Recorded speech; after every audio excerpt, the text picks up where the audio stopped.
萧家、萧炎。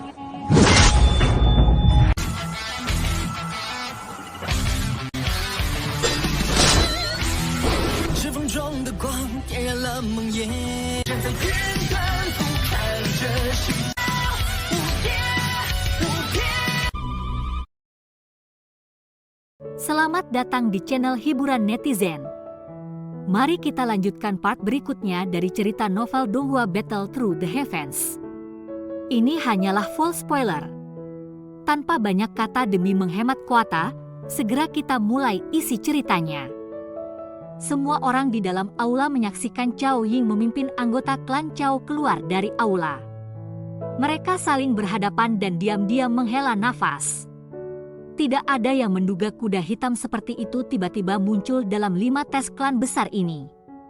Bahkan Cao Ying dari klan Cao tidak bisa menekannya. Beberapa orang tidak ingin tinggal lama setelah ujian berakhir. Oleh karena itu, mereka mulai berbalik dan meninggalkan satu demi satu.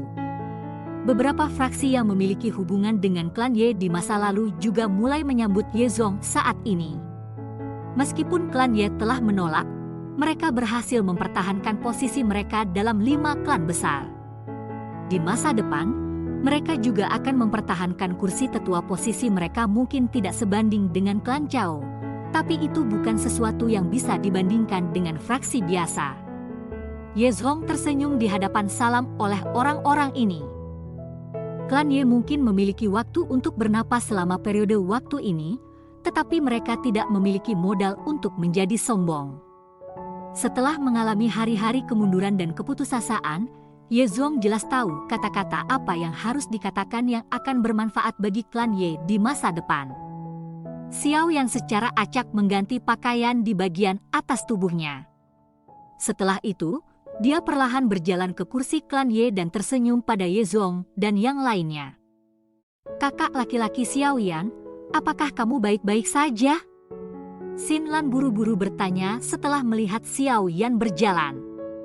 Xiao Yan menyeringai dan melambaikan tangannya. Dia baru saja akan berbicara ketika matanya meluncur. Dia melihat klan dan berjalan ke arah mereka dengan Dan Xuan di depan. "Salam kepada tetua Ye Zong." Dan Xuan menangkupkan tangannya ke Ye Zong sebelum mengayunkan kepalanya ke Xiao Yan. Dia tersenyum dan berkata, "Hehehe, Tuan Xiao Yan benar-benar mengejutkan orang lain. Tidak disangka bahwa bahkan Cao Ying tidak dapat berurusan dengan Anda." Xiao Yan memiliki kesan yang baik tentang Dan Xuan. Dia dan Cao Xiu adalah sama karena mereka adalah orang-orang yang akan menerima kehilangan mereka dan tidak akan bertindak seperti Bai Ying. Oleh karena itu, setelah melihat Dan Xuan mengambil inisiatif untuk mengucapkan selamat kepadanya, Xiao Yan juga tersenyum ketika dia berkata, "Anda telah menyaksikan kecanggungan saya. Dia belum menggunakan kekuatan penuhnya. Kalau tidak, saya tidak akan mampu menahan serangannya." Sementara dia berbicara, mata Xiao Yan tanpa sadar meluncur ke wanita muda di belakang Dan Xuan. Pada saat ini, dia menatapnya karena penasaran. Kemerahan terang langsung muncul di wajahnya ketika dia melihat Xiao Yan melihat ke atas. Dia segera menyusutkan kepalanya seperti burung unta dan bersembunyi di belakang Dan Xuan. "Hehehe, ini adik sepupuku yang lebih muda. Dia tidak benar-benar menyukai orang yang tidak dikenalnya." Dan Xuan berbicara dengan meminta maaf. Xiao Yan tersenyum dan menggelengkan kepalanya. Dia telah melakukan kontak dengan wanita muda ini sebelumnya dan tahu bahwa ada sesuatu yang aneh tentangnya. Selain itu, dari cara Cao Ying memandangnya sebelumnya, jelas bahwa wanita muda ini adalah seseorang yang tidak mengungkapkan kekuatannya yang sebenarnya. Namun, Xiao Yan merasa terkejut bahwa dia tidak dapat merasakan fluktuasi spiritual dan Chen. "Tuan Xiao Yan, jika Anda punya waktu luang di masa depan, Anda bisa datang ke Manor dan dalam kota pil suci. Pada saat itu, aku pasti akan berbagi minuman hangat denganmu."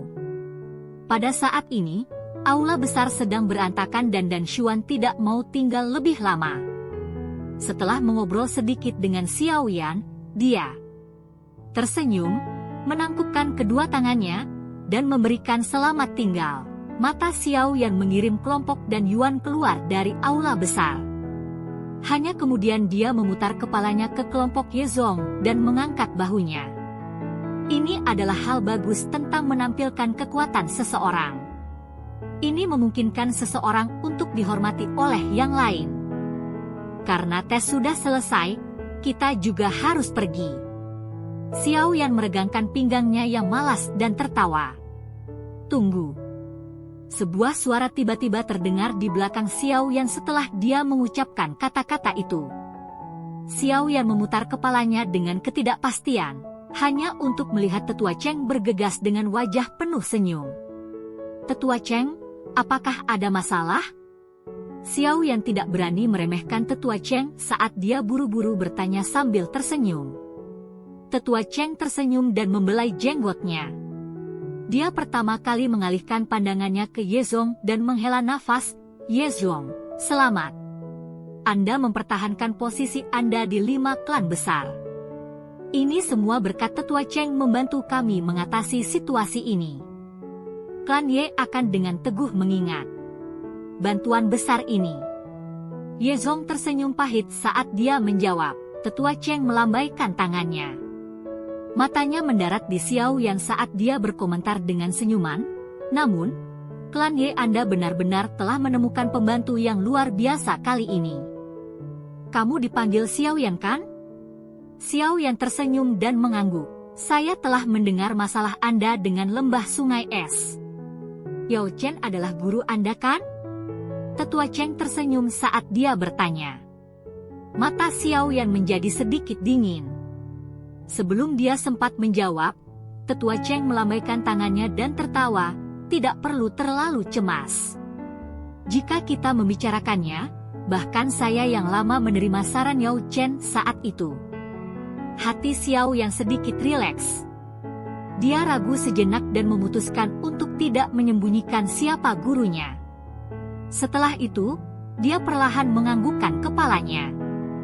Penglihatan orang tua itu masih setajam itu. Sungguh membuat iri. Tetua Cheng menarik nafas. Nada suaranya mengandung rasa iri yang tidak bisa disembunyikan. Xiao Yan hanya bisa tersenyum mendengar kata-kata ini. Alasan Anda datang ke wilayah Pil kali ini seharusnya adalah karena pertemuan Pil kan? Tetua Cheng mengubah topik dan tiba-tiba bertanya.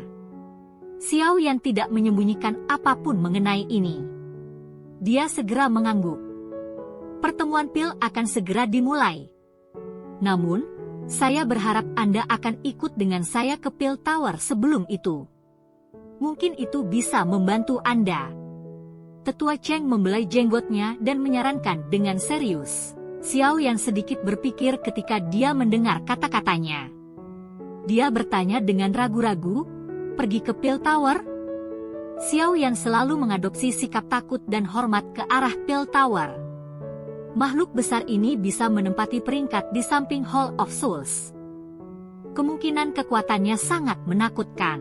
Saya pikir kepala asosiasi dan yang lain akan tertarik untuk bertemu dengan Anda. Bertemu dengan mereka tidak akan merugikan Anda. Tetua Cheng dengan sungguh-sungguh menjelaskan setelah merasakan keraguan Xiao Yan. Kepala asosiasi. Hati Xiao Yan ditumbuk. Seseorang yang ditangani seperti ini oleh Tetua Cheng, yang merupakan salah satu dari 8 tetua agung dari Menara Pil.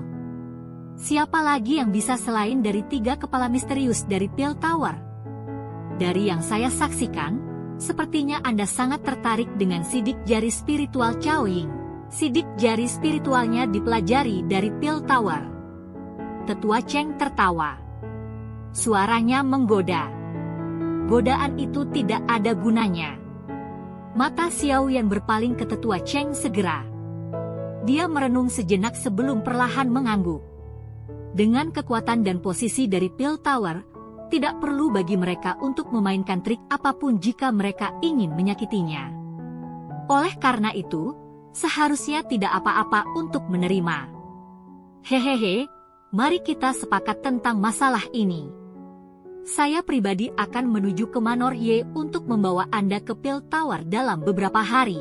Tetua Cheng akhirnya tersenyum dan menjawab setelah melihat Xiao Yan mengangguk. Xiao Yan menyeringai dan mengangguk lagi setelah mendengar kata-kata tua itu. Dia mengobrol sebentar dengan Tetua Cheng sebelum meninggalkan aula besar bersama Ye Zong dan yang lainnya. Senyum di wajah Tetua Cheng perlahan ditarik saat dia melihat punggung Xiao Yan menghilang di kejauhan. Dia bergumam, dari apa yang dikatakan oleh Ketua Asosiasi, Hall of Souls akan mengirim beberapa orang untuk berpartisipasi dalam pertemuan pil ini. Api 3000 pembakaran ini tidak boleh mendarat di tangan mereka. Oleh karena itu, semua yang bisa pil tower dapat lakukan adalah mencoba yang terbaik untuk mencari beberapa orang yang dapat dipercaya dengan keterampilan untuk mengalahkan Hall of Souls. Tes dari 5 klan besar dianggap cukup peristiwa besar dalam kota pil suci. Cukup banyak fraksi yang memperhatikan hasil.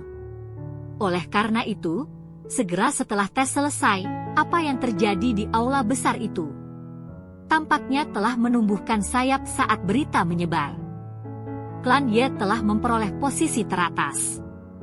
Informasi ini seperti bom berat ke fraksi dan orang-orang yang menunggu penghinaan klan Ye.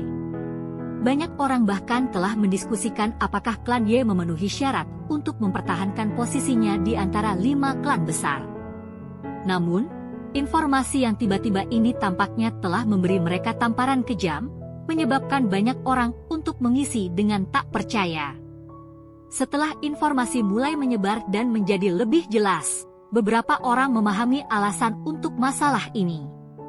Semua ini karena seorang pria muda bernama Xiao Yan. Oleh karena itu, dalam beberapa hari yang singkat, Xiao Yan telah menjadi topik hangat di dalam kota pil suci. Banyak orang sangat tertarik padanya. Seekor kuda hitam yang sebanding dengan Cao Ying tiba-tiba muncul.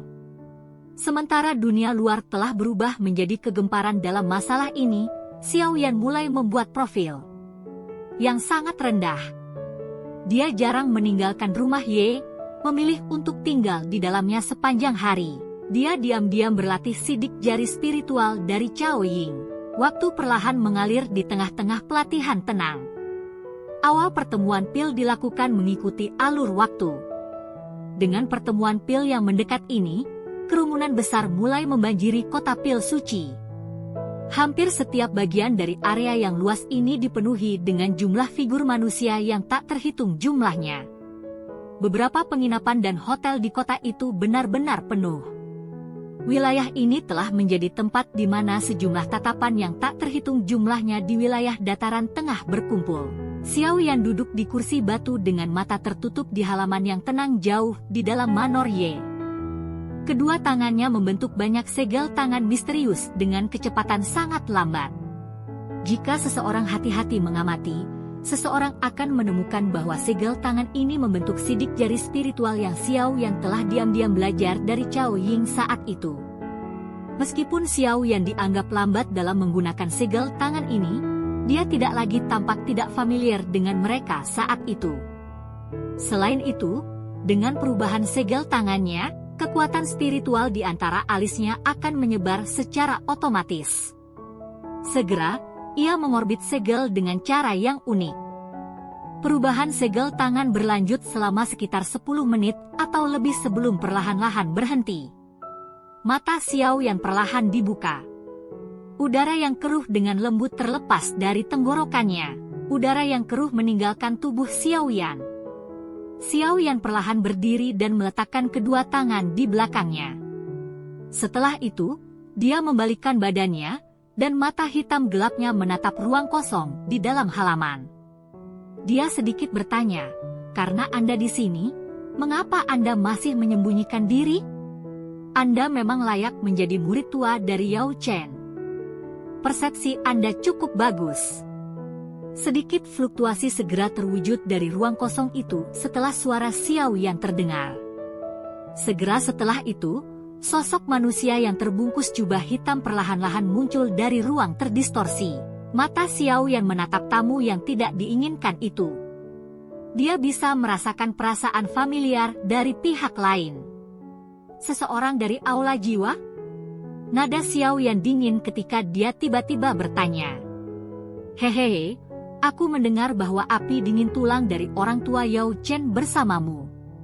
Saya di sini untuk meminjamnya. Sosok manusia berjubah hitam tertawa. Api biru tua perlahan naik dari tubuhnya setelah suaranya terdengar. Mata Xiao Yan tiba-tiba menyempit ketika dia melihat nyala biru. Api hati laut,